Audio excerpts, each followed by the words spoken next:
Headline edition, July 8, 1947. The Army Air Forces has announced that a flying disc has been found and is now in the possession of the Army. Army officers say the missile, found sometime last week, has been inspected at Roswell, New Mexico. Join the stars of the Ancient Aliens TV show. David Childress will guide you through the evidence left behind and the secrets being guarded from mankind. Have artifacts been left on other planets? Mike Barrow will take you to other worlds and explore the truth about the secret space program and the lies NASA tries to hide. What does the UK government really know about UFOs? Former Ministry of Defense UFO investigator Nick Pope will present the real X-Files. Join Grant Cameron, who will provide detailed disclosure plans the world governments are working to. Or will mankind make contact first through our collective consciousness? One of the world's leading female researchers, Paula Harris, will share incredible testimonies from leading whistleblowers on ET contact and what's next for our world. It's time to believe and raise consciousness. Join like-minded souls on Saturday, June 23rd, 2018 for Awakening, Boulders Exhibition Centre, Manchester, UK. Awakening. What do you believe?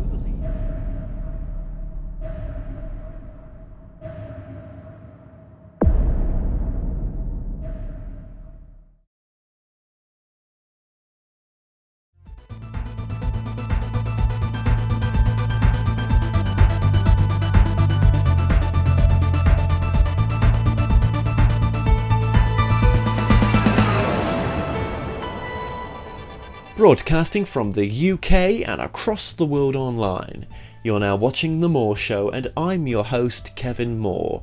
Now for the next hour I'll be covering subjects that will open up your mind and provide you with information you may have never heard before. Now on today's show I'm about to be joined by my guest, Karl Mollison. Now Karl is the founder of Soul Whisperers and Team Archangel.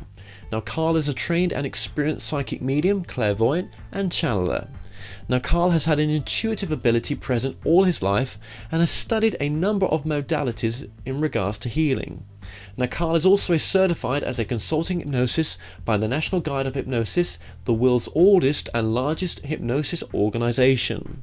Now prior to starting on his spiritual path, Karl was a research scientist, inventor and author of over 100 published abstract peer-reviewed journal articles and patents, from research on drugs and medical devices to much more.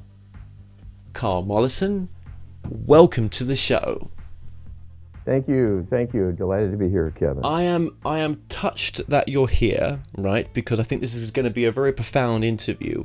And just to let everyone know, I've been watching you on Danny Hunt's show, and we'll link some of your interviews up with Danny just in the description of this video as well. And I'm so glad that Danny's done those shows with you. Now, I looked on YouTube, but I couldn't find too much about yourself. I don't think you've sort of been out in the public arena, coming, on YouTube shows for that long, have you? No, I have not. No, absolutely, and but you have been doing this work for quite some time, though. Oh yes, I've been doing this for years. I've been channeling for years and working on trying to learn about the universe. And that's my quest. I am a scientist by nature. Curiosity is my probably most outstanding characteristic. And I'm endlessly curious about everything. And I really want to understand the origins of suffering. And that led me into some very strange and dark corners. I can imagine it did. So now I'm talking to people such as yourself who are involved in the broader picture and what's happening worldwide with human culture and the darker elements that have crept in and are messing with the grand experiment that's on way. So that's now part of my agenda, to help in any way that I can to support the light. Well, I really love the fact that you've decided to come on this show, and because it's not easy. It's easy for me to be this end, right? But I know sometimes it's not easy always to be the end that you're on. So I appreciate you having the the guts and the balls to do this as well, because it's, channeling it as well. It's not, it's not always an easy fit. This is the fringe of spirituality, as I say to some people sometimes. Not forever, but just in the times that we are in now, it feels to be. Okay, so just to get a bit of backstory about yourself as well, Karl. You're an inventor, is that right? I am a scientist, inventor. I do hold some U.S. patents for drugs and medical devices. I worked in the pharmaceutical industry for about 30 years doing drug discovery research to develop new medication. So I was a believer in science. I followed what the current mainstream was doing, and always with the intention to help people. Yes. So I was in the lab. I wasn't doing the business end of the industry. Don't shoot me. But I did learn along the way that basic approach is highly flawed. And I retired from that career as I was undergoing a spiritual awakening. And that brought me into a higher awareness and opened me to explore new things, new directions. So go ahead, sorry. So that led me to really exploring the whole gamut of spirituality, because I was seeing that the mainstream wasn't doing the job. We weren't doing the job in medicine with the approaches. Surgery is problematic. And the psychological community in doing therapies for people is woefully behind the realization of how the mind works. And of course, they all exclude any kind of divine element, that we're spiritual beings, and that makes a difference. And it has a lot to do with our makeup and why we're unhappy much of the time. And they ignore the deep subconscious mind. And that's where problems are. So something I saw was very wrong with that picture. So I left that role and I became a hypnotist, because I saw that the hypnotists were doing things with the subconscious and actually helping people. This was a revelation to me. I'd always been interested in it as a phenomenon, but the more I studied it, the more I learned that it can be a huge beneficial tool. And of course, that led me to the metaphysical end of things. Absolutely. And when I started seeing past life regressions, Yep. the people tune into past lifetimes. Yeah. And this is valid. It is real. I've seen it for myself. I've looked at my own past lives now. So this changes everything. So when science denies the existence of fundamental truths like this, there's something wrong. And it's not just they're stupid. They're not stupid people.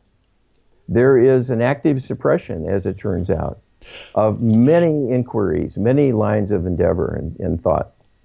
Yes, absolutely, and there's so many threads we can go off there, and we're gonna get into some of the meat on the bones as well. Some of the really, everything you're saying is really fascinating as well, and I appreciate you sharing what you've done there. So, were there any? What was your spiritual wake up moment, and what caused you to become awakened in a sense to the bigger reality that we're more than just the body? Well, it was, curiously enough, watching what people were doing in the paranormal realm. I had always had an inner knowing that ESP is real, extrasensory perception. And I know now that was guided, that was impulse to me by my guidance. But I knew that there was something to that, and I had experienced it with a friend when I was a teenager. And I thought it was her. I thought she was the psychic one. And so she was helping me see things in her mind, and she could read my mind and so on. And I didn't think I had any role in it and that I had any intuitive ability. And it turns out that wasn't the case. So this was sort of a latent ability that just was dormant because I was a mainstream thinker and I was programmed by science to go in other directions. Stick with the facts, don't bring in the esoteric things. They're not proven, they're likely to be an illusion, and wishful thinking and all those prosaic explanations. So ironically, it was probing into the paranormal and watching the great mediums that started appearing on television, like Sylvia Brown and John Edward, seeing them in action and then watching critically looking for the hidden flaw, the thing that would be the tell, that would show how this is working and that it's phony, that somehow it's rigged and so on. And the more I watched, the more I became convinced this is genuine, this is real. They're picking up things. And by the time I got to really facing the issue of past life regressions, that people come back again and again and again into life once they die, then science goes out the window. I mean, evolution cannot begin to explain how we can reincarnate as the same being with the same history and memory. You know, how does that happen through random actions, incrementally, survival of the fittest? You know, can we have a reincarnation of the fittest? I don't think so. That's too big a gap. So that sold me, and then I started on a tear and started looking into all things spiritual and going from there. And fortunately, I had hypnosis as a tool to use to help me enhance my intuitive awareness and do intuitive explorations. And that got me involved with channeling and doing spirit releasement work, which is a very important subject. So if I was to say to you then, okay, were there any channelers at the time that you were sort of drawn to? Was there books of channelers that you were drawn to that helped you in that awakening process to come into channeling?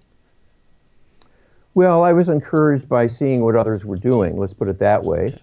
Okay. I was very familiar with the work of Esther Hicks and channeling Abraham and so forth. But there was something very disquieting about the message.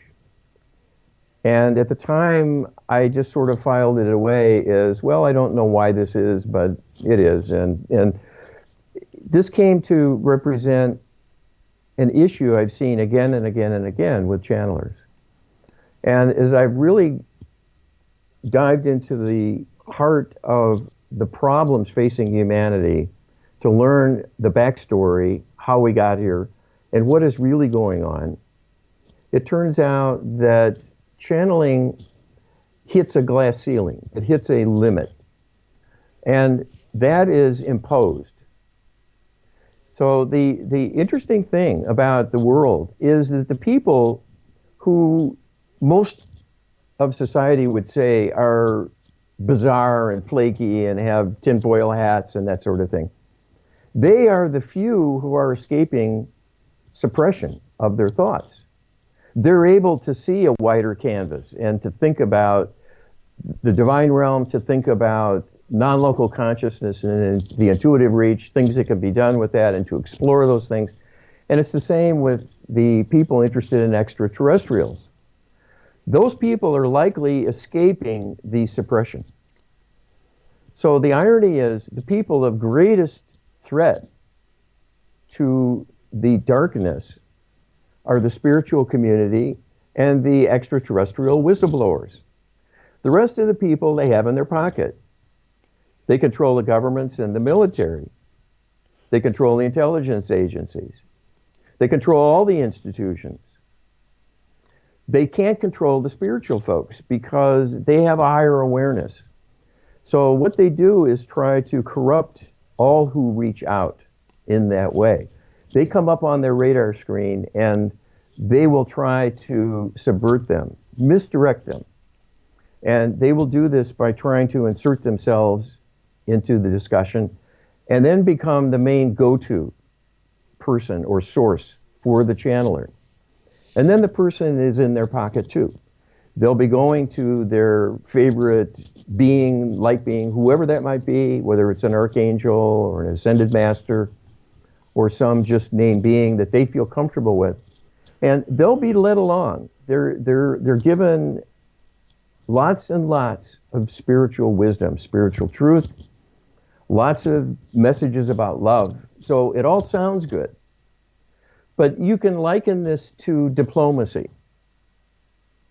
Do diplomatic agents come into a foreign land and start criticizing and shouting and yelling and pointing fingers and telling everyone they're wrong? No, they smile, they make nice, they're polite, they're genteel. They have to gain trust, so there can be communication. That's their role. And it's the same with those who were co-opting channelers to misdirect them. So what I've been shown is that if you look at what channelers are doing, they mean well and they're coming from the heart. And that's why they're given this hand-holding and this management, because they are a threat for that very reason. They're a wild card. They're not under the thumb yet of the oppression. So when they reach out, someone's got to be there to step into the dialogue. And because this is the land of free agency and free will, if a channeler talks to the wrong source, the divine realm has to allow that. So that's how it starts. Okay, off air, you said to me it's about 99.9999% of channelers who are not connected to what they think they're connected to. Well, I don't know the exact figure, but I know it's very high. Yeah, that's pretty high. Yeah. I have trouble finding anyone who I get a yes vote from the divine that I talk to. So that is very alarming, and I hate to be in this position, frankly. I want them to be filled with love and to be nice and play nice and for all of us to be on the same spiritual page, at least broadly speaking. And I'll be working for the light. That's what I want to see. As I look around, I see that there is a lot of misdirection, and it happens to both those communities big time. So let's just get it. So now when you get this understanding, your truth, I'll call it, your truth, that there's this much of not what we think we're bringing through the channelers. Where has that information come from, and from who has that come from? Well, this is coming. I've heard this for years from archangels I've channeled. And now I'm also channeling Creator directly. And I hear the same thing from Creator as well. And I've actually done additional sort of cross-referencing for some of the information I've learned along the way to help encourage my trust in it, because it's very alarming, much of it. And so this is, ironically, I'm the odd man out many times, everywhere I go. People, when I go to the spiritual meetings and the expos and so on, people are talking about love, and they're talking about manifesting and learning to talk to their spirit guides, and doing all the self-development and raising their vibration and all those things that sound good. But they're not addressing the real problems people have and how to heal them.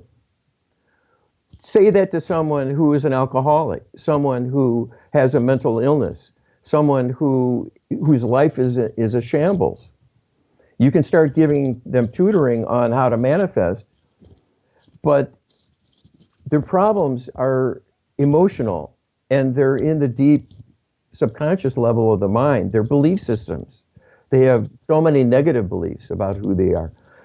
That's not going to shift because you want to make happy now, and you want to think how would, if your guys were going to come through, and I'm using the word guys, we've not even spoken about who you're connecting with yet, and we're going to get into that, but what you're talking about now is just so important that we will get into that. So with what you're connecting with, I'll just use that term, what would they or he or them suggest to someone that's got those issues of alcoholism or depression or have an abusive past? I mean, what would, obviously every case is different, but in an overall sense, if it's not love and light in some respects, or manifesting, or being, as Seth would say, you create your own reality, what would you say is your truth? Well, I think there is much truth to that. We are creative beings. We are co-creative beings with the source creator who made the universe. We're part of a grand experiment to be extensions of creator, and to have a larger and larger role in the world and in the universe as well. We're undergoing a severe test right now to see if we can hew to divine principles or be tempted by selfish impulses, by the having power over others. And if we give in to that, if we give in to ego, we invite darkness to come in. And that's happened to the the fallen angels. This is where it all started. And that has crept into the mix and is corrupting everyone to some degree because it's corrupted culture. And then we in turn react to our environment and what we're taught and so forth. So the guidance I have doesn't pull punches. They did it first because they did not want to dishearten. They didn't want to discourage me. They didn't want to frighten me. So they will tell people what they're ready to hear, and they will shield them from what they're not ready to hear. So this isn't being dishonest. It's matching a person's readiness to know. For one thing, they're held back by free will and free agency. Yes. If you think the world is wonderful, they're not going to come and tell you about extraterrestrial infiltration. No. They're not going to do that because that changes your world. It changes you. If you have a curiosity and you go to them about that topic, they'll start to give you some feedback. Yes, there is an extraterrestrial presence. And then you have to lead the discussion, in a sense, to probe for more.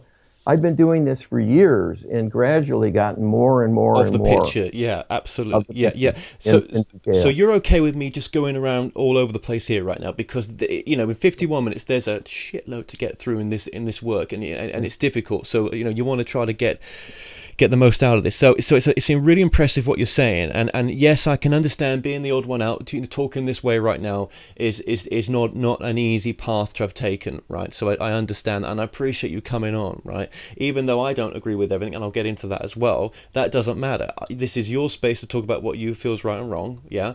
So let's just go back to the 99 point, the high percentage of channelers who don't think that. So just to emphasize the point, who are they? Who, if they're not channeling who we think they are, then just to remind us in a very brief way, who are they channeling, and whoever they're channeling, why are those that are there channeling trying to keep us from not growing even in the spiritual community?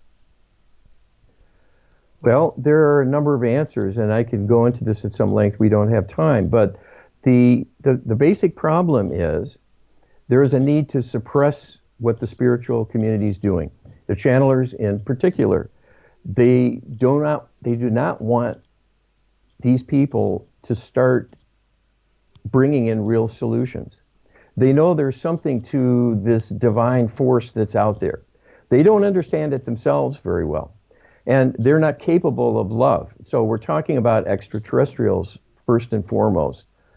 There are many, many dark spirits, and this was the first start of the problem because they've corrupted us and they've corrupted multiple extraterrestrial races, dark spirits, to turn them away from their connection to the divine, and to lead them into taking a selfish path. And as they pulled more and more away from the divine, they became hardened and cynical and manipulative and self-serving.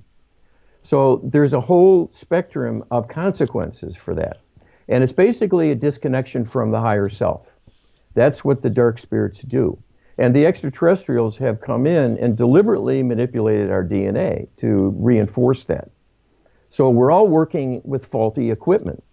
That's why it's so hard to do authentic channeling and to really talk to one's higher self as a dialogue or to with greater certainty. So these dark spirits, well, actually, when a soul, that's just a word, the consciousness, the isness, the whatever it is that you want to class it as, that you really truly are, the energy, whatever you want to call it, right?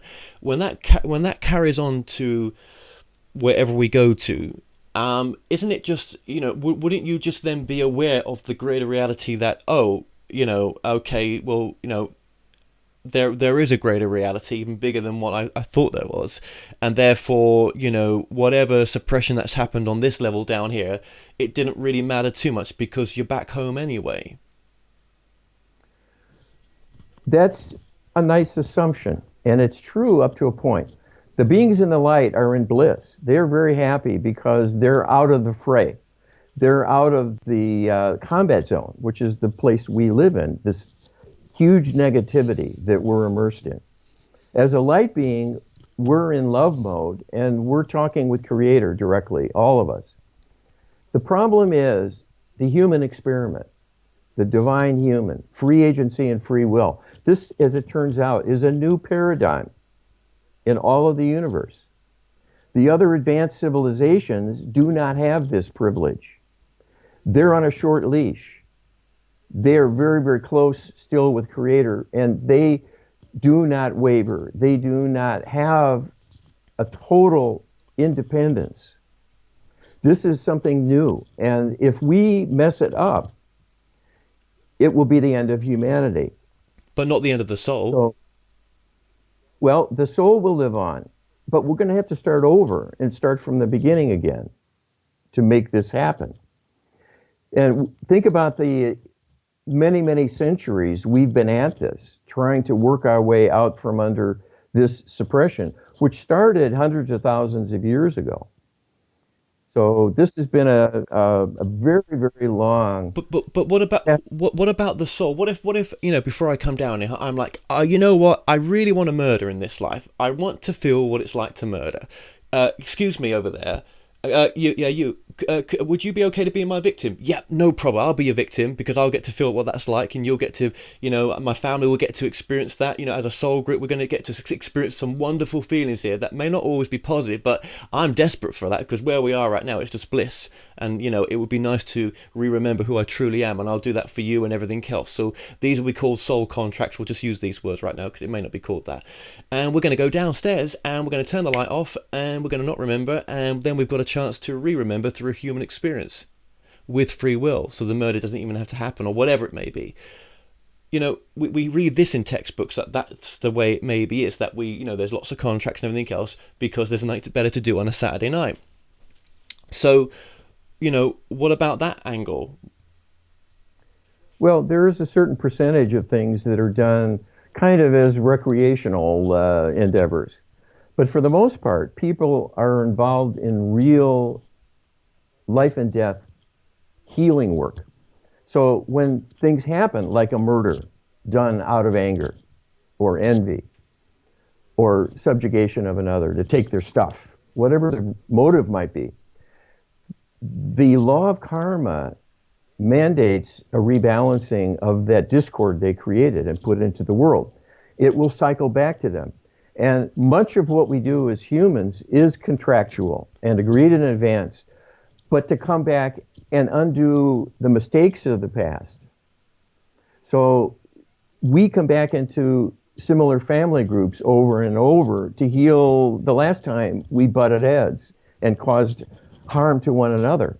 So I see this as I work with clients and help them to do healing. They've come back in with parents that molested them in prior lifetimes. They're back with the same parents. People who were murdered by someone as a spouse, they're back with that same But was any of that chosen? Was any of that chosen? We don't. Yes. Yes. So if it's all chosen, then what's wrong with it? If we've chosen it from the sense of seeing the bigger picture. Okay. It's not about whether it's wrong or right. It's whether do you really want to have that happening over and over and over again, where you heal your way out of something and then you slip again and now you're back on that wheel. Well, that's true, because then you could say to yourself, if there's any beings, or if, as you say, you connect to the source, if the source is there at some level, multiple levels above us from where we come from when we cross over, there must be some guiding hand to say, you know what, Kev, you don't have to do that, but if you want to, go ahead, but you don't have to, but if you want to, you've got free will, but you don't have to. There must be some guidance.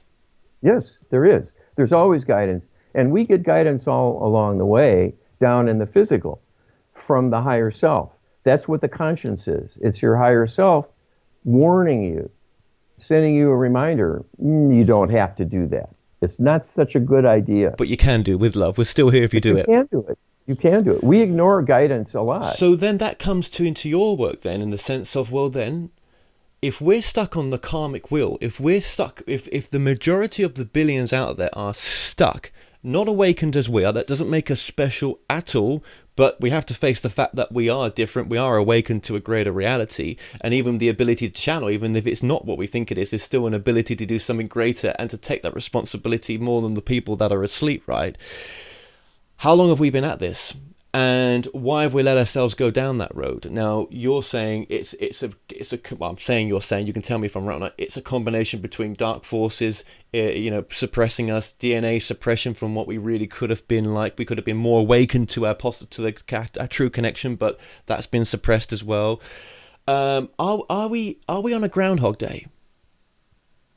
We are. It's a very good analogy. It's very apt, because we're going through this retest and retest and retest of ourselves over and over again to try to rise above it.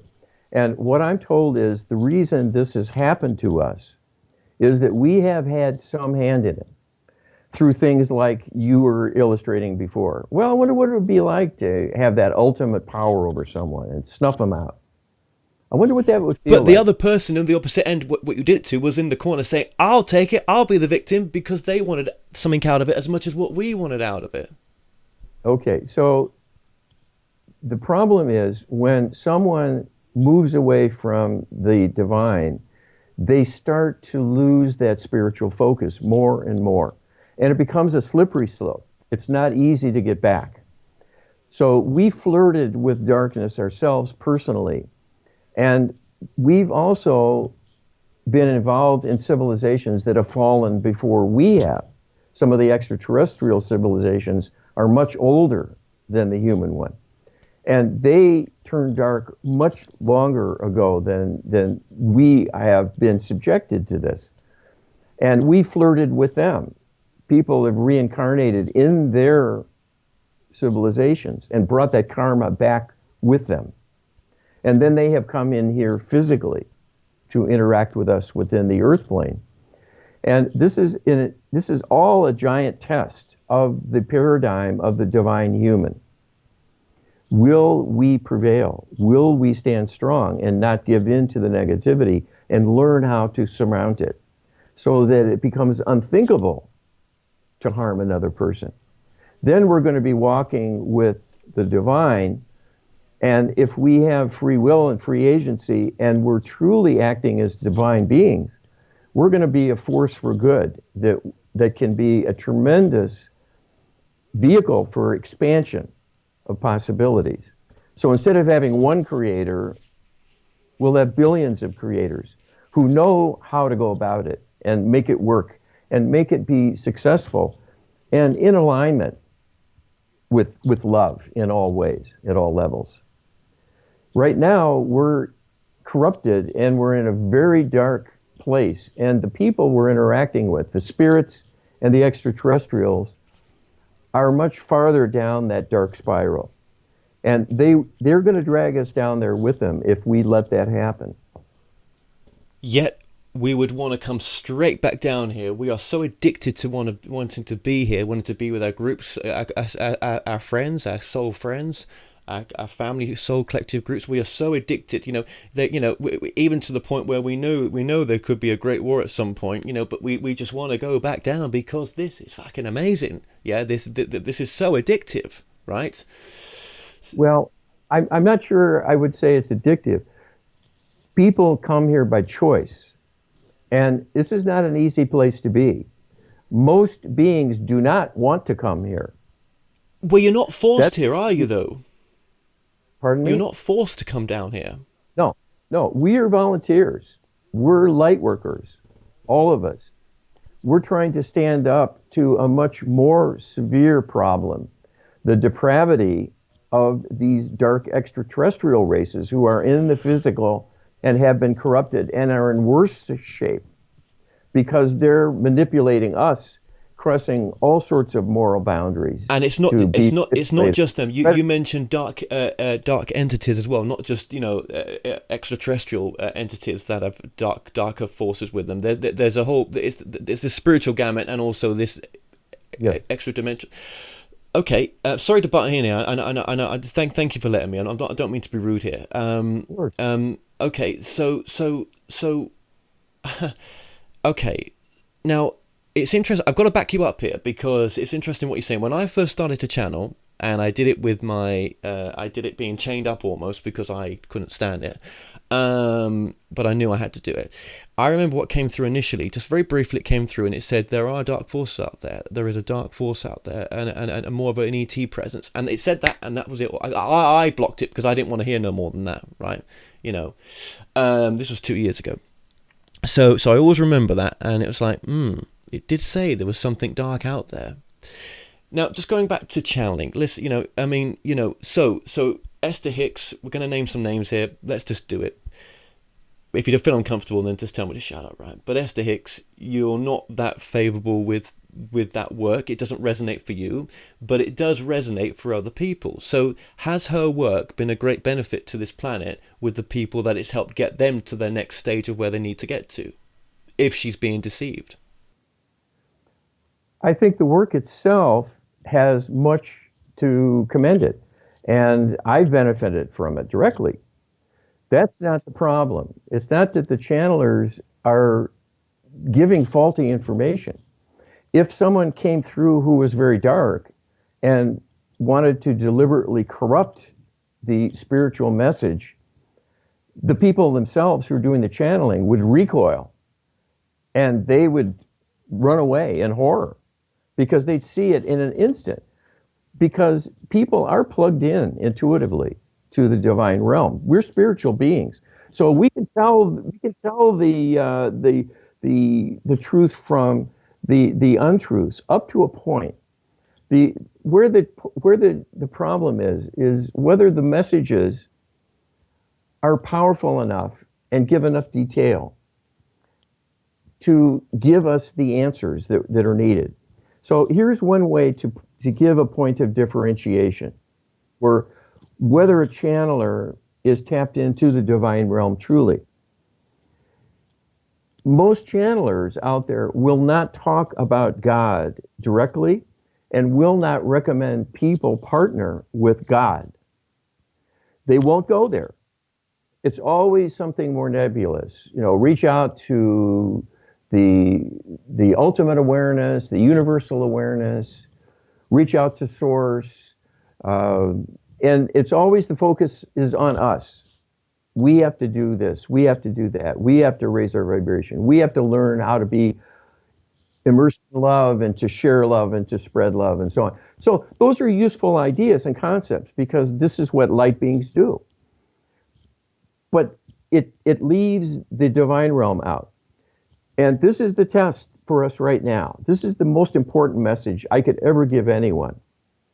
If you want to live and do this on your own, you'll end up here in 2017 with a world in chaos and with many dark forces creating an increasing backlash to overwhelm humanity.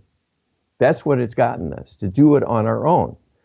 We're standing strong to a point, but we're at risk. This might not work out. The piece that's missing is God. We're not inviting God to come and help us. We used to. That was the whole point of prayer.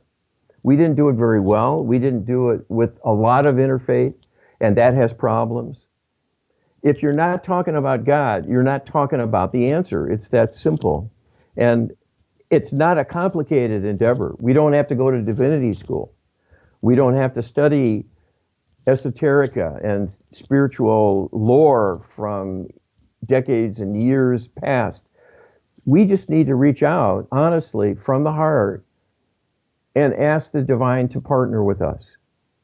Help come in, raise me up, raise everyone up, shine your light in the world, help me to shine your light in the world. I want to stand with you. That's all we need to do. If everyone were to do that, I'm told things would shift very rapidly. But we're not doing that right now. We're floating around on our own, trying to do everything on our own, and we're not inviting them to be a part of things. And that makes us vulnerable, frankly, because there are smart beings who know how to manipulate, and they can make a good story. So many, many channelers are talking to extraterrestrial psychics who know how to give a certain party line, divine principles and lore. They've learned this over the ages, how we think as spiritual beings. And they'll mimic that quite effectively. They're imposters. They're very, very clever, and they're highly intelligent. But why are they wasting their time? I mean, when we channel, right? When you say, okay, when Daryl Anka says he's channeling Bashar, for example, right? I don't believe that Bashar sat there in a chair. I was like, oh, hang on, there's a message. Daryl wants to connect with me. Let me just sit down in the chair and we'll just. I think he's connecting to an aspect of Bashar, and maybe as I've interviewed Daryl will say that actually Bashar is a future version of himself. It's a future aspect of himself out there somewhere, And as this future aspect increases his vibration by increasing its past aspect, it increases its future aspect. I don't know what you think of that. I've never been to one of Daryl's events. So Daryl's coming on the documentary I'm doing called "They Call Us Channelers." Is it a message of love, of hope, not hope, but of empowerment? That you are the point of empowerment that you were looking for. That really all answers lie within, and it's what that soul needs at that moment. But Bashar or Daryl won't be the answer. Maybe in a couple of years' time it will be something else. Maybe the person might have the power to channel themselves. Well, if you think all answers are within and Bashar is going to come and help us, you're welcome to those views.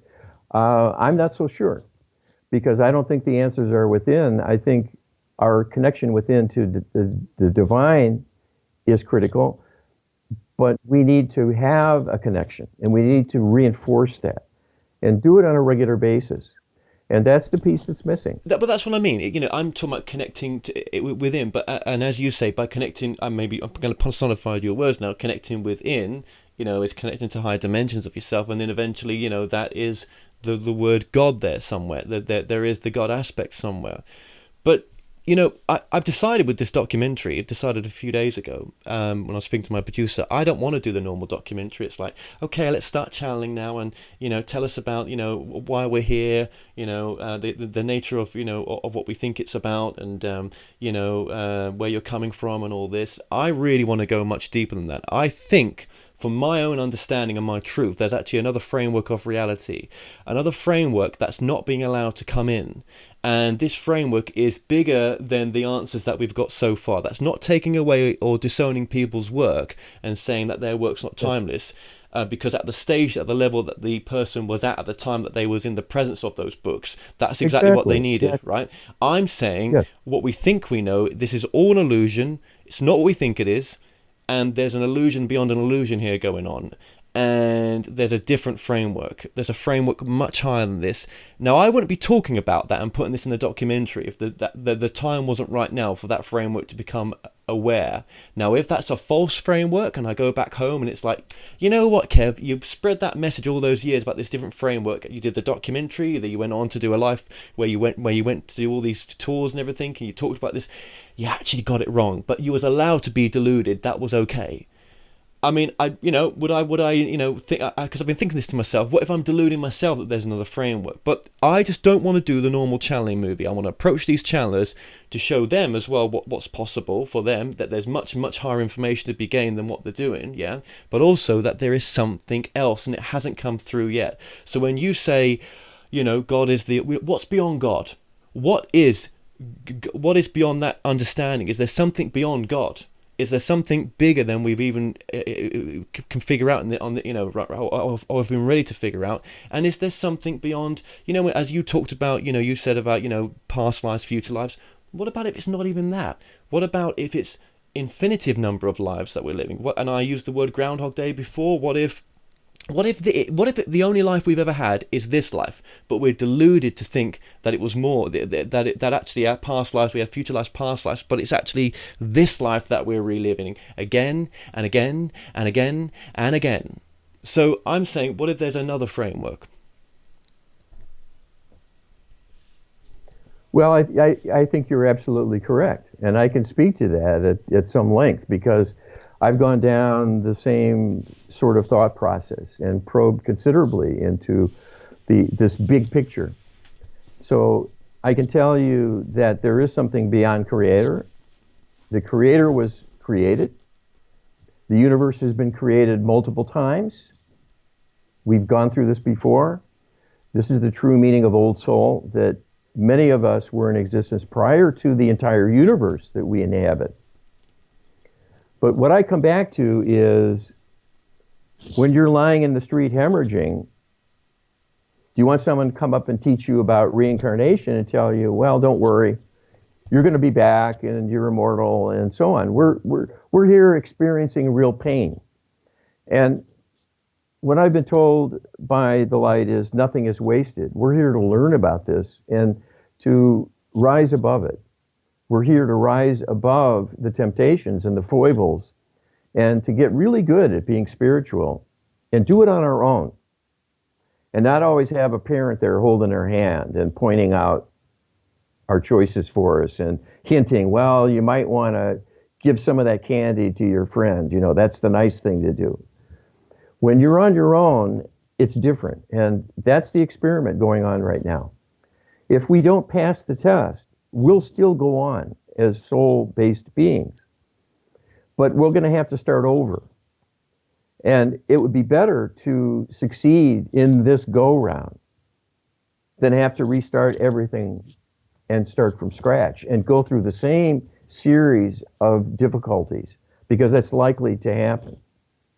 So if the universe has been recreated multiple times, it means it has failed multiple times, because Creator wants this experiment to work and will keep trying until it does. So how many times did we come in this same time frame as me and you, maybe slightly different? How many times have we done it, I wonder? You know, if the universe has recreated itself a number of times, you use the word a number of times, I'm saying, what about an infinitive number of times? What about an extraordinary amount of times that we wouldn't even have considered that it's been doing this? I don't know the answer to that. I would guess it's probably not that great a number, because even Creator at a certain point would decide this isn't workable and it's not worth the effort or whatever. What if the creator's stuck in a rock? What if the creator's stuck in some sort of delusion and we're part of its delusion because it's got stuck? And what if we've come into this time now because, you know, we're trying to help the creator as much as everyone else, not trying to give us some sort of like, oh my God, aren't we amazing type of thing. I'm saying, well, why are we awakened and others are not? That's why I mention these things, right? Yeah, I mean, what if the creator's been deluded and it's deluded itself in the sense that, you know, and that's why, you know, that's why some of us are remembered, you know, because we're fed up with what the creator's doing maybe. But what you know, is it time to think really different? And then you say to yourself, but are you losing the plot for thinking different, Kev? Or there has to be a reason why you're thinking different. And I bet you there's others thinking different as well. You're not on your own. Well, this is the land of free will and free agency. And I think we're all squirming in our own way and chafing under the constraints that are placed on us by the world and the paradigms that are operating. So there's a lot of people who are looking for answers. And I think that is the divine truth coming through them, to not be complacent, to question, to seek something better, seek something more. So yes, there could be many flaws in the paradigm, but I can tell you, if Creator is faulty and off track, we're all in big trouble. Because that is the largest power around as far as the universe that we know of. Well, as far as we know of, unless it's a simulation of something beyond the creator, unless this is some sort of simulation beyond the creator, which is, like I say, beyond our current understanding, that's not been brought out yet, there has to be a higher framework brought out, because all we're doing as a spiritual community, and I've done this show for many years now, right, and I've kept on doing it, and there's a reason I've done it. I you know, and I see it now. The reason is because I've seen other people's truths, and they may as well be parrots, right? Loving parrots, right? Beautiful people. I'm not kind of, you know, they are real nice people that I've met, but it's always the same thing. And it's like, oh, come on, it can't all, we're just saying the same thing, you know, spiritual being of a human existence. We're here to help and all this, do this and that. I'm like, well, you know, I don't feel I have an attachment on me right now, you know, that's causing me to say these things. I'm actually just feel that it's time for something else. and that may just help us on future generations to start breaking the cycle, if it even is a cycle. It's hard to know sometimes, isn't it? Because, you know, I could go into channel right now as you could, and we maybe could channel the same thing or something from different perspectives. And yeah, this where are we going with this? I don't know, but that's where my interview is going with the documentary, and that's the reason you've come in on my show, because I'm feeling a pull to say to you, come on my documentary, because you represent something so different, right? And that's what I want, something different. Well, I am different, and I can explain myself. So I have a lot of information to share about how I've come to believe what I believe and the things that I'm saying. There's so much behind this because people are complacent. There is this parroting of happy talk. And meanwhile, we have real problems. If we're coming down as light workers to get us out from centuries of oppression and subjugation by our own tyrannical rulers, first of all, who are in turn puppets of a tyrannical force that's manipulating them, where does it end? How do we break free of this? Well, we need to get better at partnering with God. It's that simple. It's been there all along. We've been shown, we've been told. The divine messages have come through. They've been heavily edited, heavily corrupted, but the basic message is there. The problem is we can't do it very well at this point. Prayer often does not work. And the reason is people don't have enough belief. Again, it comes back to free will and free agency. So you could say, well, I tried praying and it didn't work. Well, you didn't try it. You didn't believe in it. And it failed because you didn't believe. So this is not an easy thing when you get down to the nitty gritty for everyone. It's easy for some. It's hard for many. So this is something we need to work at, cultivate, and open ourselves. You're saying by just partnering with God and the energy, it's bringing that light into your heart more, into your molecules, into this reality, and it's allowing the real unfiltered essence of what love really is to come through then, even though we may have soul contracts where we don't want to hear that. But then my point, and I think your point on this as well, is Groundhog Day. How many times have we been doing it? I think do you think we're here maybe to provide a window in someone's soul contract, a window where it's like just a window where oh, I've got a chance to wake up here, oh, what's on the YouTube, oh, it's these people, that's my chance, meh, I'll take it. Nah, I won't. I want to stay asleep. It's a bit more fun. Oh, 20 years later or a year later or a few days later, there's another chance. Oh, shall I watch that I didn't watch all that time ago? Yeah, I'll watch that now. Oh, I see the greater reality now. I was in charge all the time. Yeah, maybe we provide windows to people. I don't know. Maybe we do by doing this work. Well, we're showing possibilities. So your ability to think and come up with hypotheses is very unrestricted compared to the average person. Most people cannot allow themselves to hold such ideas in their mind. And this is suppression. It's active. This is the land of free will and free agency, but practically speaking, most people do not enjoy those freedoms. They are being suppressed. They're being programmed directly with their beliefs and to constrain their behaviors to stay within certain borders. Right. And they will be opposed to change. They will not see the forest for the trees. And they're lost. They're really functionally shut down. But then they're rethinking individuals. They're allowed to come straight back down on the slide of reincarnation or multiple infinitive, interdimensional reincarnation, however it works, right? Beyond our understanding right now, yeah? Of even greater understandings. They're allowed to come straight back down and straight back into it. So they're coming back. It's chosen. Yeah. It's chosen. Yeah. Because they want to do better. They want to be a force for change. But it's just like going off to war. You want to win, you want your side to win, you want to fight for freedom, your cause. your homeland. You don't go there because you know you're going to be mowed down in the first hour of battle, but that may well happen. So we come in wanting to do our best, but many fall by the wayside because of the size of the problem arrayed against us. So what I've been told is it's time for people to wake up and learn about the darkness, because they're not looking. They're looking everywhere else. Oh, there's butterflies. Let's go and go to the butterfly. But some people are saying, by acknowledging the darkness, you bring it into reality. Well, that is a subterfuge. There is a reality that's dark. There is. Look at the newspapers. Look at the television. You know, there's evil abroad in the land. But isn't that something that we need in this reality? Because if we never had the hot tap and just had the cold tap, how would we know what the experience of the hot tap felt like? So if it... Okay. Well, this is a divine experiment to do that very thing. Let's create the possibilities for everything and turn the divine human loose and see how they do. Will they have a little of the hot and a little of the cold?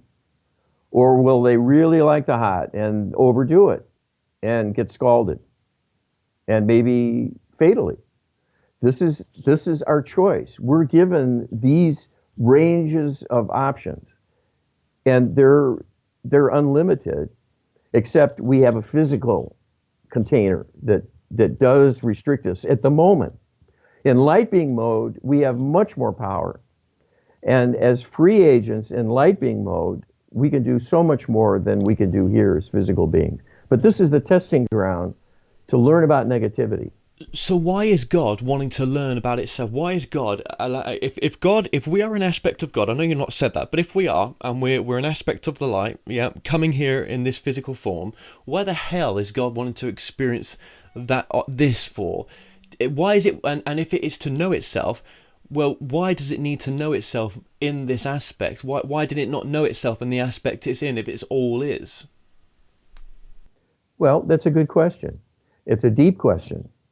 And it's one that I haven't talked with Creator about in great detail. I've talked to archangels about that, but I haven't gotten to that precise question with Creator yet in my channeling. The message I've been given so far is Creator wants expansion. Creator wants to expand itself. That's where we came from. We are extensions of Creator's consciousness. We are actually a part of Creator. So we're like Creator's fingers and toes.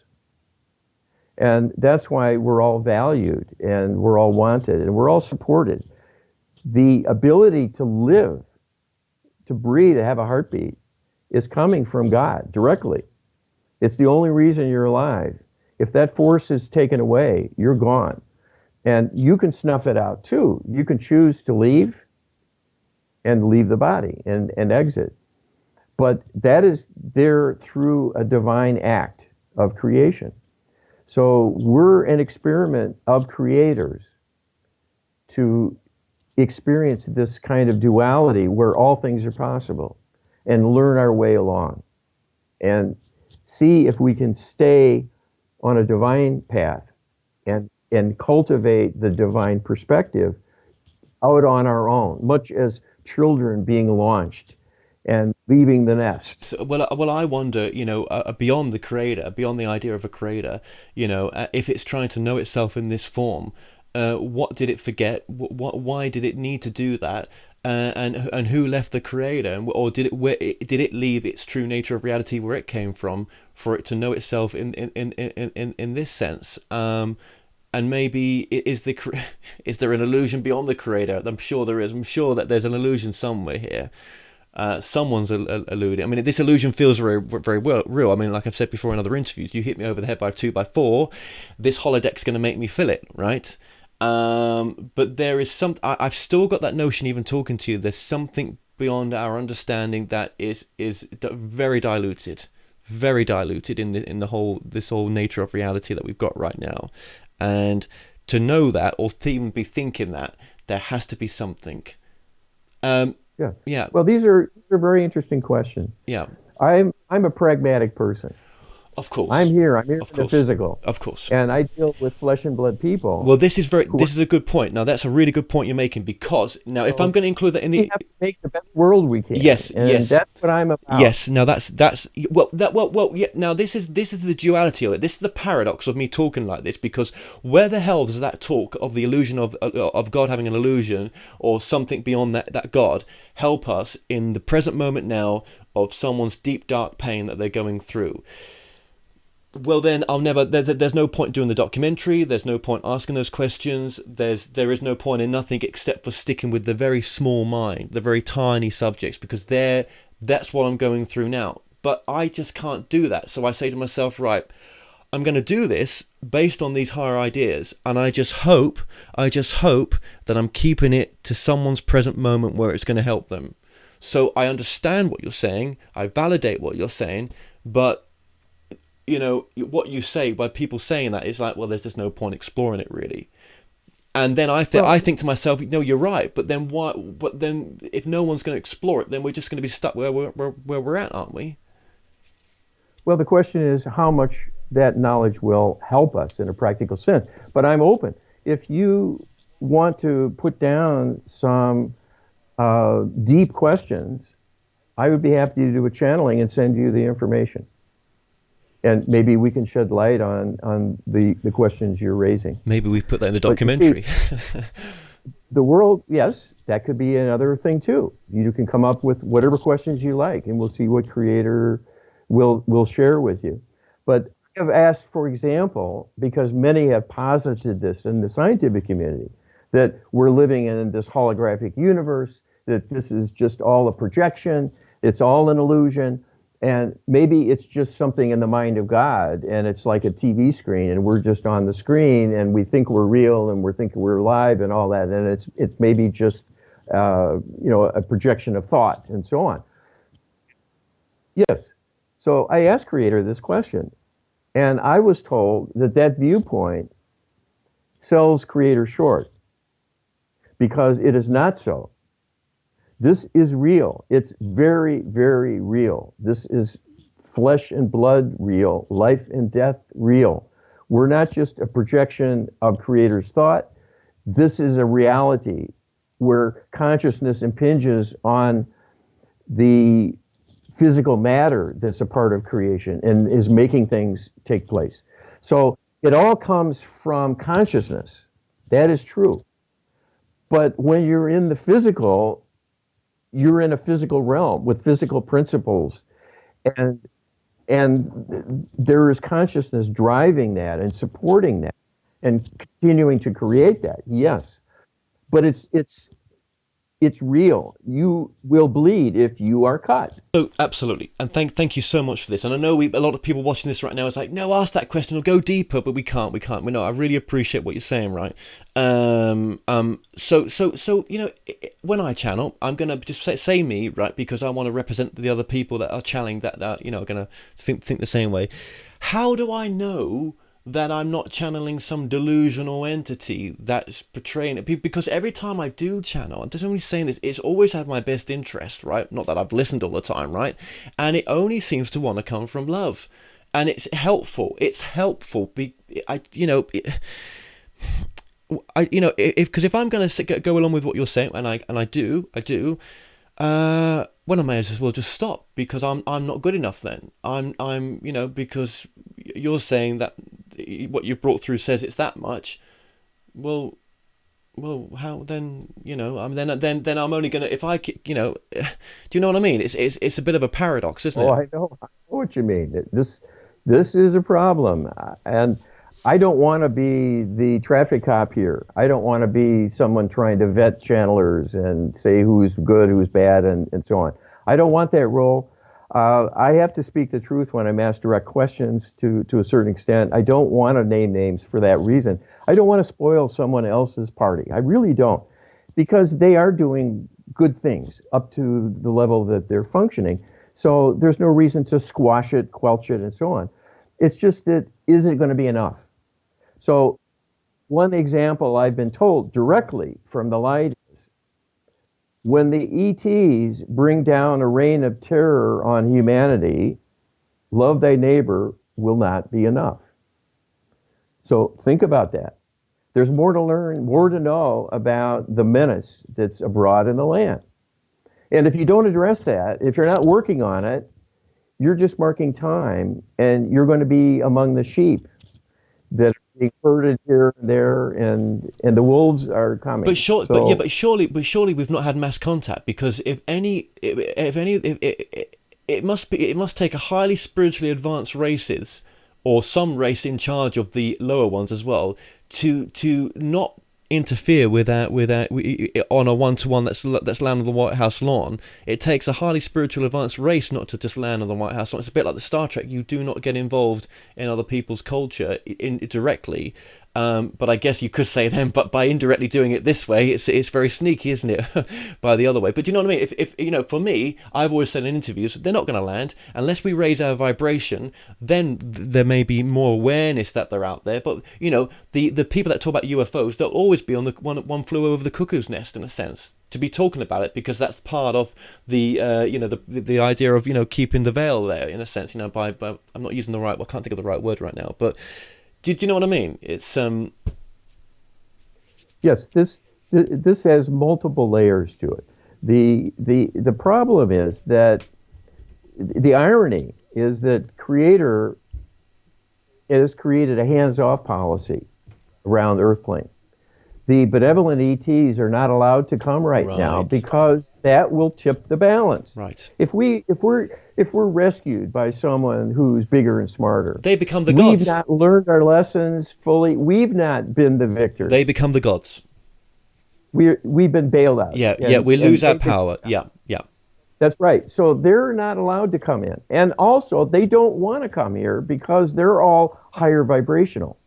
So the advanced intelligent beings are not in the physical. They're in higher dimensions. They don't want to come to this place. And so they're doing things like crop circles as messages. They are coming through with a very, very few channelers to bring messages of encouragement.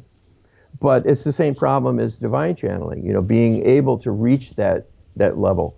So we're largely on our own here. The ETs that are here in the physical, all of them are bad actors. None of them are friendly. None of them are going to help us.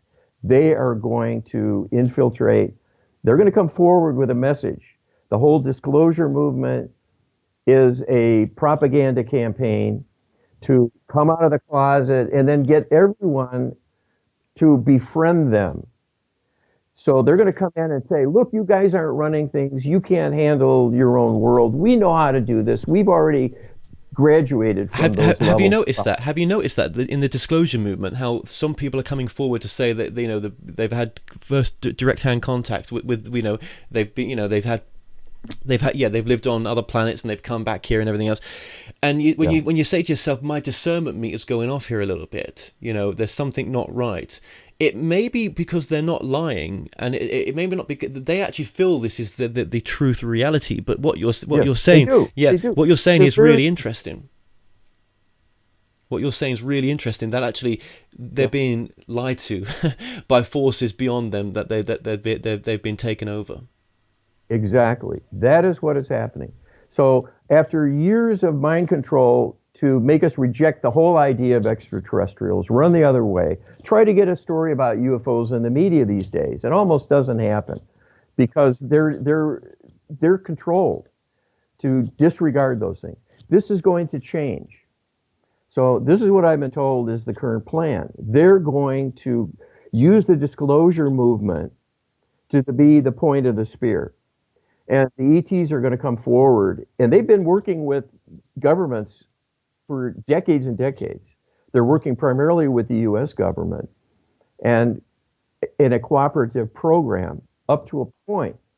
But it's deceptive, and it's to manipulate us, to get us to accept them and let the fox into the hen house. They're going to come out in the public, and this will be the story. The ETs know how to do this better. We need to give their guidance and get their help. And it's going to be our undoing. That's what I'm told. And what's going to happen then is all these channelers are going to be given messages. Oh, this is a wonderful new revelation, and this is going to help humanity, and we need to be solidly behind that. So they're going to be used as tools of deception. Because they would have been on the fringe, but if that was to happen, they'd become the mainstream in a sense, just as all the paranormal shows would if that event was to happen. And then, That's right. then it becomes a complete lie, and discernment needs to really try to hit home. Then, if that was the case, but are you picking up on one parallel reality? Are you picking up on what's is that a potential for a reality out there? Maybe not the reality of this planet. If there's multiple multiverses out there, could that be a reality of a multiverse that's not this universe? Well, talk to the people who have been abducted again and again and again. I have a number of them as clients. I bumped into this phenomenon when I started doing intuitive work and was putting together my healing protocol. I looked for all manner of issues, and I know people had talked about alien implants, so I started intuitive scanning to see if people had alien implants. And I found that about 4 to 5% of my clients had alien implants. I had no preconceived idea. I thought this was very rare. You do the math. If there's 300 million in the US, that's 15 million, 12 to 15 million United States citizens have been abducted. And this is going on all around the world. And you talk to the people whose lives are altered. Their relationships are disrupted. They're physically tampered with. They're subjected to huge trauma that still burns in the subconscious level. It's a huge violation of integrity and sanctity. These are the beings who are going to come forward pretending to be our friends. So this is real. This isn't just a projection or a theoretical I could say to that well, if we do get to choose certain aspects of our life, see, it's not the actual what will happen, but just the meeting up of things, right? Yes, you're going to meet there, but what you do with it, that's up to you. And if there was the abduction meeting up, was that the only way to shift those people to think differently to the way they were thinking, that actually they were never going to wake up by going full 100% spiritual, but by having the alien factor in there, it was a way forward for them to actually eventually get onto the spiritual wheel? Because nowadays the ufology just lead to the consciousness side. Was it the only way, like people have a near-death experience, the only way for them to wake up? Well, this is quite interesting, because you may be onto something here, that a closer association with people who are free to think more than the people they're used to dealing with will be altering them. They'll be altered somewhat by the experience. So when I do my healing work, I send a lot of healing outreach to the extraterrestrials as well as the spirits. And I've rescued many of the spirits, and I've helped to enlighten some of the extraterrestrials, I am told.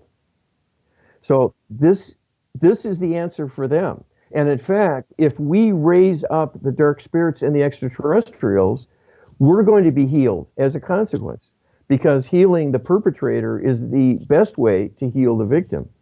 They need this help desperately. They need guys like you to come into their world and their thoughts and their thinking and get them to look to a higher perspective. You'll find that most, even Travis Walton, that I interviewed not long ago, he said to me, Kev, I look at this differently now. I look at this as a completely spiritual abduction. This was not. It is. It was not. It was not negative. He reinforced that throughout the interview. This was a beautiful thing that he's glad he was taken without free will in a sense, but it was with free will. See, the people that look into this subject, like Dr. David Jacobs, very negatively, they're coming from a non-spiritual perspective with it, right? But there's nothing wrong with that, because some people need to hear it and love the fear. Fear is very attractive, right? And they're not doing anything wrong in one sense. They're just living their passion. His passion is his work to spread that, right? And then for other people to hear that they have then to eventually to come and say, well, you know what, he's given me he's given me the ability to be discerning. Actually, I go with love and light more than Dr. David Jacobs' negativity. But even though I'm not saying I love Dr. David Jacobs, right? I love everyone, right? But I'm just saying, everyone's got a role in this. So I tend to try to see the bigger picture if it is there. It's difficult to see it when you've got North Korea pointing weapons at, America right now, and America being on trigger happy, right? Well, not America's general, but just this karma playing out. But there's always bigger pictures going on. So, I've said to myself recently, is the whole UFO phenomenon a part of the illusion? Is the illusion to have all that out there so that it's again a way of waking us up? And I don't know. I mean, I don't know. It's just my random thoughts there. Yeah. Well, I appreciate that, and this is quite enigmatic, and it's a challenge for everyone to get their mind around this. And there's so many different ways you can view this, but I have to tell you that these beings are master manipulators. They can make you feel loved by them, but it's a manipulation. They are incapable themselves of feeling love. It's the corruption that they've been subjected to for so many millennia. But they know how to manipulate love in us. So they can make us feel really happy to be with them and to serve them.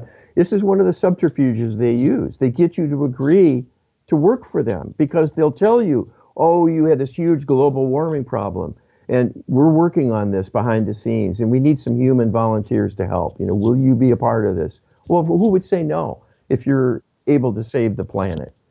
They know how to manipulate and get people to feel good in their presence, but it is a manipulation. But then, how does the channeler that's bringing them through discern that? Because for them it's changed their lives, and it goes on and it continues to help people. It can, because they may say, Kevin, you're not asked one question throughout this whole interview. What makes Karl's channel right or wrong? Could Karl's channel be corrupted? Yes, and I fully understand the dilemma, and this is part of why it is such a difficult undertaking and so uncertain, because there are few direct signposts. The best I can do for you is to ask the question, are they addressing real needs for real problems in a realistic way? Or is it just love, love, love, love? All the world needs is love. That's fine. It's true. But go into the hospitals and hand love out and see where you get. It's more complicated than that. There's more that you can bring to bear. Some of it is overturning inner negativity and beliefs by going into the subconscious and really helping therapeutically with people. So where are the channelers on that front? What are they doing for the people with mental illness? What are they doing for the people who are being abducted by aliens and their entire families are preyed on, and their children are taken in the night, and they can't do a thing about it, and the people around them are switched off, and the authorities are completely unresponsive, and will put them into psychiatric evaluation, maybe take their children away. This is the reality we're living in, and if people aren't addressing those issues, if it's true, and I believe that it is, because I have independent lines of evidence that millions of people are being abducted on a regular basis. There are also more than 1 million people a year that are being taken off planet altogether. And some of them become food. Okay, so what's that about? So I know enough to know we have serious problems, and that there are divine answers, and love is a big part of it. But love in isolation won't solve it. Love in a vacuum can't do the job. You need divine reinforcement. So this is how the shift in consciousness is happening. It's coming from the divine realm. It's not coming from us and our own steam. We're initiating. Every time you have a loving thought, Creator comes and puts more love into you to raise you up a little further, give you a little more encouragement, help you lighten your load a bit to go down that road, to get more going. And if you turn that off, then creator stands aside. And I will say this just to add this to your work as well. Now, just to let you know, throughout this interview, there's been cards coming up on the screen just talking about the other work that you do, the readings that you do as well. I know we've not mentioned them, but they've been coming up on the screen purposefully because we got so deep into a conversation. So your website's been coming up on the screen as well and what you offer now. And a reason why they can't go down that road is because what's we call spirit attachments. If there's something attached to you that's kind of sucking the life out of your life, because they, whatever issues you may have, alcoholism, memory problems, poor concentration, anxiety or depression, low energy, inner voices. I'm not just talking about the channeling voice. I'm talking about, schizophrenia kind of problems, character move shifts and stuff. So this has been coming up on the screen, this kind of the signs of spirit attachments throughout this interview, and that you do this as well. That is another angle with your work, a very important angle that I know, and I'm sorry that we've left it to the last minute to talk about. Well, I'm on the front lines of this. It turns out I didn't realize this until I started in doing this work. And this is my first experience was channeling dark spirits in people to work on removing them. And it really opened my eyes about the reality we're a part of. More than 90% of people have involvement with this sort of phenomenon at some point or another. Right now, almost 90% have spirit attachments on board. Some stand strong in spite of it and are relatively unruffled. Some people are deeply troubled and are driven into madness. It depends on their vulnerability. But they're a factor in all human negativity. Where do you think children bully other kids? Where does that impulse come from? That's where it comes from. That's where people become criminals and terrorists. They're corrupted by this darkness, driving them to do acts of harm to others and to themselves. Cutting behavior. What's that about? Who cuts themselves? There are spirits putting that idea in their head. 50% of babies who are crying for no reason are being tormented by dark spirits. Their parents have no clue. Babies are wide open energetically. They're totally defenseless. So there's a lot of learning that needs to go on because these are huge problems. And they're a factor in human happiness and the lack of happiness across the board. Yes, because it's not always the issues that, they've got more than me, so always me, or I just don't understand why I've got these thoughts that I don't ever share with anyone, these private thoughts that are just so deranged. Do you know what I mean? Sometimes it's not always emanating from yourself, and I always find if I'm suffering from anything like that, just just put white light around you and say, in the name of all that's great. If you want to use Jesus or God, whatever you want to use, just in the name of God, please, you have to go. It's leave me alone. This is not, this is my energy, and be gone in a way. Yeah. I'm just saying, if they're not able to visit to see someone like yourself, I'm just saying, that as an example, right? Okay. Yeah. Well, let me dissect that just a little, not to be unkind here, but that's a good notion that you have control. But I can tell you what will happen in that scenario. If you let that spirit in and you dropped your guard, and that spirit doesn't want to go, the light can't do anything about it. If you really want the spirit out, the light can help you to remove that. But you have to believe in that divine intervention. There's a lot of caveats here. And many times spirits come in and there is a kind of an acceptance that's going on subconsciously with the person. And the divine realm has to let that happen because it's free will and free agency, and they have free will as well. So that's why the criminals have a free hand, unless the humans do something. The humans have to invoke some higher authority. And it's the same with dealing with spirit issues. And you can't necessarily dislodge them all with just wanting that to happen, or even invoking the divine realm. There may need to be some healing for those spirits in order for them to accept a divine solution. So this is what I get into with my work. About a third of people have a spirit attachment that has a karmic tie to them. It's the spirit of someone who's Just what deceased. I was going to say. It's almost like, could it be a past life aspect of them Yes. finding its current life aspect in this very moment? Now, I channeled that back a year ago about what the true nature of hauntings were and the spirit attachments. And I thought, when I brought it through, I thought, wow, I've never thought of that, of it being that way. That's exactly, I've got a chapter that I've not even released yet. It's on an MP3 file because I brought it out verbally. It's exactly what I brought out. That it's present, that it's found its current incarnate, it's found an aspect of itself. And that's why, Yes. yeah, wow. Well, this is another issue that, I can talk at length Yeah, about, yeah. because 1 out of 3 people don't make it back to the light when they transition. They get stuck in the lower astral plane. 1 out of 3.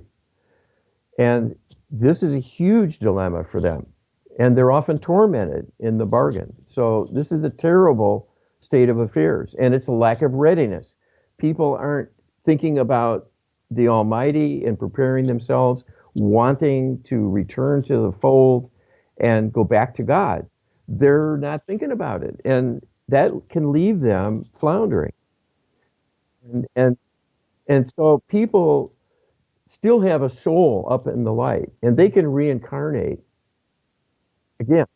And so you may have portions of your being out there floundering and attached to others walking around as a lost one, and have a part of you reincarnated in another life. So Yes, as a channeler, I brought that through.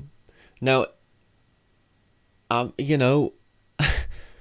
does that make my, it's even if a being that's coming through me is not who it really is, and it's something else, it still allowed me that bits of information. It still gave me that information. I remember. Yeah, that's fine. But what do you do with it? Well, I've not done nothing. It's in an MP3 file in a book that I've not released. How do you rescue that part of yourself that might be lost from a past life? Now that's a good point. That's a good point. Very good point. Did it say what to do in the rescuing of it? Did it just mention that's what's going on? I think it just mentioned that's what's going on. Without listening back to it. Yeah, I think so. Yeah, because channelers who believe in ETs will get channeled information all about ETs because it fits them and it meets their expectations. An imposter is not going to tell someone who believes, because they've seen I see what you mean. independent evidence of the reality. I see what you mean. They're not going to tell them, oh, that's all a fantasy. Yeah. Because then you'll start to doubt them. You see, they can't have that. So they'll take you up to the brink and they'll tell you, oh, yes, there's a secret government, there's a secret space program, and you have to be careful and be wary and blah, blah, blah, blah, blah. Okay. But you already know that, maybe, if you've asked those sort of questions and started probing. That doesn't harm them. They can acknowledge all sorts of realities, and they know the spiritual talk and how to use that. Yeah. So they can talk a good game. And this where it goes to my point of, okay, I think this is why I want to do the documentary, maybe, because I want to show people and channelers who will watch this, there is another framework. Go beyond it if you dare. Mm-hmm. Go beyond it. Go beyond what you think you know, and ask something that's so deep, even to elude yourself that it's not what you think it is, and see what comes through. Can you bring through your next framework of your evolution? And the framework that I'm talking about could be this: you make up something. You make up something. Because you're going to feel you're making it up. Make up a new truth. Because that's the way that the soul can expand, by coming up. Now, people will say, yeah, but if I'm just making something up that's not there, I'm just making it up. But I'm saying to you, that's the way, maybe that's the way that we should be progressing, making up truths, making up something that's even bigger than we could have envisaged before, and see where it takes you. Yeah. Okay. Yeah. Well, this is what it's about, is learning and growing and expanding. Yeah. But Creator's pretty big. So you can't go wrong with God. You can't go wrong with Creator. And so all I am asking people to do is give that a chance. Let themselves reconnect to that if they have some spiritual background, go back to that a bit. You don't have to go back to the dogma and the ritual, but allow a God force to be a part of your day and your experience. Invite, And whether it happens, whether you perceive it, doesn't really matter. If you say yes to it, it's possible then. If you don't say yes to it, it will stay away. You are in control. So we're not taking away anything. You see, you can still go all about your research and your explorations, do your channeling, whatever you want to do. But also do a little quiet prayer and invite God to be with you and doing things to help you. And that's not going to take anything away, and it's not going to limit you. No, no, absolutely not. And if I say, well, can I bring God 2.0 through, right? An evolution of what's there already, that's cool as well. I understand what you're saying. Yeah, okay, well, and I'm sure, people that have watched this to this point will still feel some resistance to that, but that's okay. Yeah. Just give it a go. And maybe even as a host, I feel some resistance to it, yeah? But it's okay. Maybe that's just because I've had so many past lives where that God has raped me of my, true nature. And when people have misused the word, not God himself, but we misuse God in the terms of religion I'm talking about. You think to yourself, exactly. How many past religious lives have we had? This is why I use the word creator and not God. I did it with you to make the point. This is what we're talking about. Yeah. But I use the word creator. I talk about source creator because I mean creator of all that is. It's just a little shorter. But that's what I'm speaking of. And it is that divine force, the ultimate divine force that made everything. There is such a being and a consciousness. So that is what I'm referring to. But I don't like to use the word God because it triggers people. It brings up all the old associations. They've migrated away from religion in many cases, and for good reason, because it wasn't satisfying. Well, imagine how many times, if we've done this all before multiple times, how many times we've been burned at the stake, heads chopped off, devoured, you know what I mean? Just in the case because we wanted to go beyond what they thought the God was, the little God, and we want people like me and you and others wanted to go to see the bigger God, the bigger divine, So it's Well, thank you, and just one final thing. I was going to ask you, just tell us your most, the most important message, but you've done all that, and I really appreciate it. Right? Who are you channeling, or are you a multi-dimensional channel where you can bring anything in?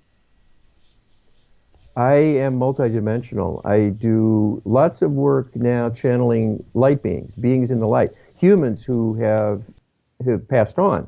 And I do a lot of spirit rescue work. And I started talking to them in the light as a further extension of the research. So they could describe for me what they went through from their perspective. What was it like to be an earthbound spirit? And what do they think of their life now from the light being perspective? And it's been very fascinating, very fascinating. So I've talked to a lot of famous people, some notorious people, and it's quite amazing to see how they view things. Now they're back with that higher awareness. So I do a lot of that sort of work. I'm also doing some groundbreaking work to channel the deep subconscious mind of people. And that's a whole other discussion. It turns out we have been fragmented to diminish our connection to the higher self and to diminish our connection to the deepest levels of the mind. This is a level that's not reachable even with deep hypnotic trance. It's the part of our mind that looks at the Akashic records and knows our entire history and worries about it. So it's a huge source of stress. And many times past life experiences are the cause of problems here and now. It's a major cause of physical illness, karma, and past life karma is the majority of it. And it's what you were just alluding to. We've been chopped up. We've been burned at the stake. We've been imprisoned and starved to death, and on and on and on. So they're coming again all the time. And I can go in and channel that deep part of someone's mind, and they're completely unaware it's going on, and bring in self-healing processes. So I'm not manipulating them. I'm allowing them to heal themselves in that deep level. So I'm very careful about that, to not intrude. But you see, that's the playground of the extraterrestrials who do the programming. They can come in and talk to your subconscious all day long. Yes. And tell all kinds of things, and you'll start to believe it. Yes, absolutely. Well, look, Karl. I mean, I can't believe we're 1 hour 33 minutes in, right? That's how much fun we've had doing this, right? Throughout the interview, we've been putting cards up on as well, because you channeled departed loved ones, rescuing lost souls of loved ones, clearing haunted houses, pet remote spirit releasement. All those have been coming up on the screen as we've been talking as well, because I just didn't get a chance to, and I'm sorry that I didn't plug it earlier on, but it has visually been coming up on multiple times, as well as your website as well.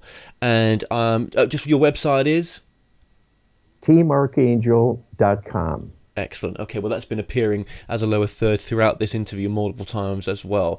Karl, I've really enjoyed having you on. I know this has been really, really deep for some people, right? I just appreciate the work that you're doing, brother. I really do. And I'm going to meet you in America when I come over. We'll just have a chat off air about that. But just thank you so much for coming on today. It's been a pleasure. Thank you. Well, namaste, because I really appreciate your integrity, your courage, your openness to ideas. That's really critical, to have that mindset, because that's what will save us ultimately as we mutter about and bump into things and go down false alleys. And we've got to come back to truth. We've got to find it. We got to keep going, keep pursuing it. Well, we've come to an end on today's show. Don't forget that you can listen and watch all our past interviews on the More Show's official YouTube channel. Remember to subscribe to our YouTube channel for new daily shows. You may also find out more on all past and upcoming guests by going to themoreshow.com, and do like us on Facebook and Twitter for the latest updates. So until next time, be safe.